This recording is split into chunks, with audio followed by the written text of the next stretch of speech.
మీరు చూస్తున్నారు education jobs EA channel. నేను మీ నాగార్జున సార్ని.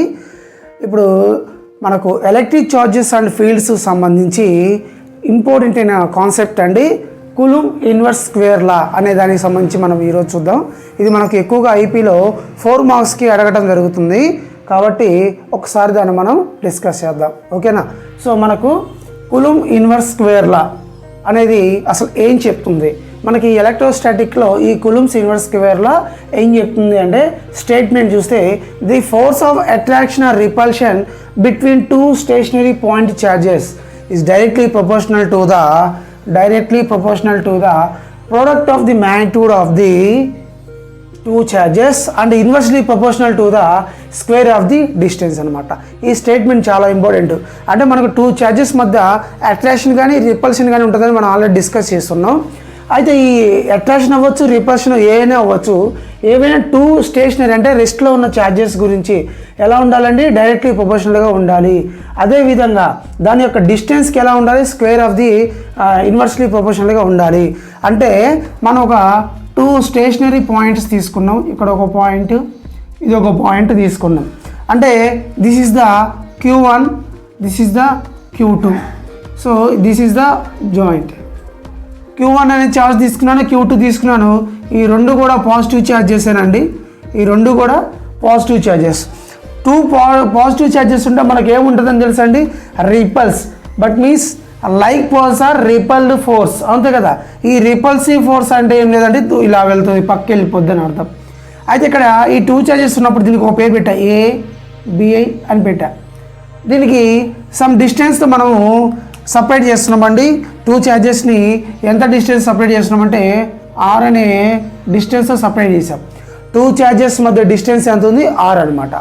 సో స్టేట్మెంట్లో అదే చెప్పారండి. So the force of attraction కానీ రిపల్షన్ కానీ ఉన్నప్పుడు ఈ 2 స్టేషనరీ పాయింట్, ఇవి స్టేషనరీ పాయింట్స్ అంటే Q1 Q2ని స్టేషనరీ పాయింట్స్ అన్నాం. ఎలా ఉండాలి, డైరెక్ట్లీ ప్రొపోర్షనల్గా ఉండాలి. ఈ మొత్తం కూడా దేనికి ఉండాలండి, ఫోర్స్కి ఉండాలి, ఓకేనా. దేనికి ఉండాలి, ఫోర్స్. సో ఫస్ట్ వన్ చూడండి, మనం ఎలా రాస్తాం, the force. So force directly proportional to the product the magnitude of the charges. అంటే Q1 Q2 ఈ 2 ఛార్జెస్కి ఫోర్స్ ఎలా ఉందండి, డైరెక్ట్లీ ప్రపోర్షనల్. ఇక్కడ ఏ ఫోర్సు, అది రిపల్సివ్ అట్రాక్షన్ అనేది మనము తీసుకునే ఛార్జెస్ని బట్టి ఉంటుంది, ఓకేనా. సో అగైన్ రెండో కేసులో మళ్ళీ ఏం చెప్పాడండి, ఇన్వర్స్లీ ప్రపోర్షనల్ అన్నాడు. F inversely proportional to the distance square of the distance అంటే R square.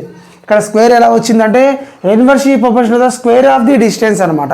So F directly proportional Q1 Q2 and F inversely proportional the 1/R square.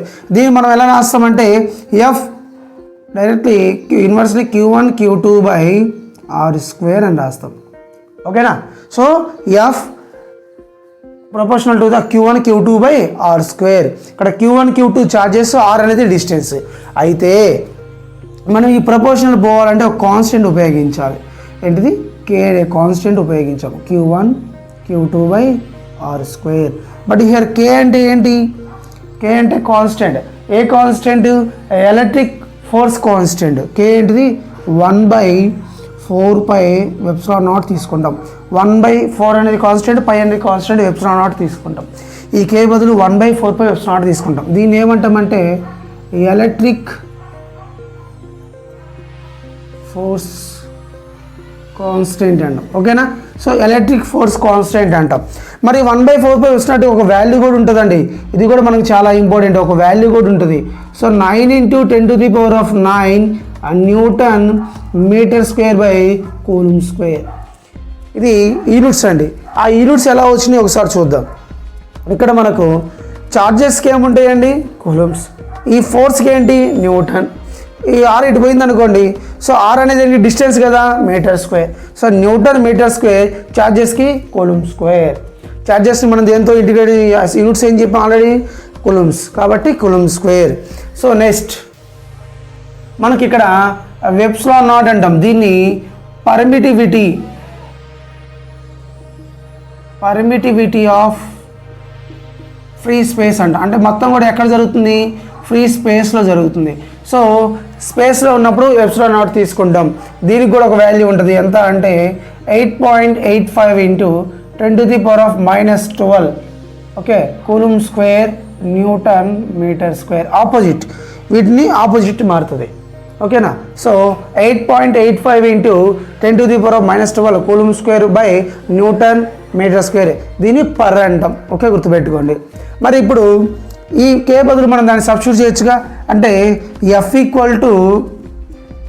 Force equal to 1/4πε0 Q1 Q2 by R square. So this is the force of the two charges. So ఏ charge ఉంటుంది రానా? So 1/4πε0 Q1 Q2 by R square. ఇది దేనికి సంబంధించింది? Coulomb's inverse square law. So ఎంత force అనేది attraction repulsion అనేది తర్వాత సంగతి, అయితే ఫోర్స్ ఉంటుంది 1/4πε0 Q1 Q2 by R square. So statement బాగా గుర్తుపెట్టుకోవాలి. The force of attraction or repulsion between 2 point charges is directly proportional to the product of the magnitude of the 2 charges. అంటే product ఉండాలి, అంటే Q1 Q2 అనేది ఇంటూలో ఉన్నట్టే కదా product అంటాం. So inversely proportional to the square of the distance. ఈ యొక్క డిస్టెన్స్ని మనం స్క్వేర్ చేసాం, అంతమించి ఏం లేదు ఓకేనా. క్లియర్? సో ఏదైనా డౌట్స్ ఉంటే కింద కామెంట్లో తెలియజేయండి ఓకేనా. సో నెక్స్ట్ ఇంకొక వీడియోతో మళ్ళీ మీ ముందుకు వద్దాం. Thank you.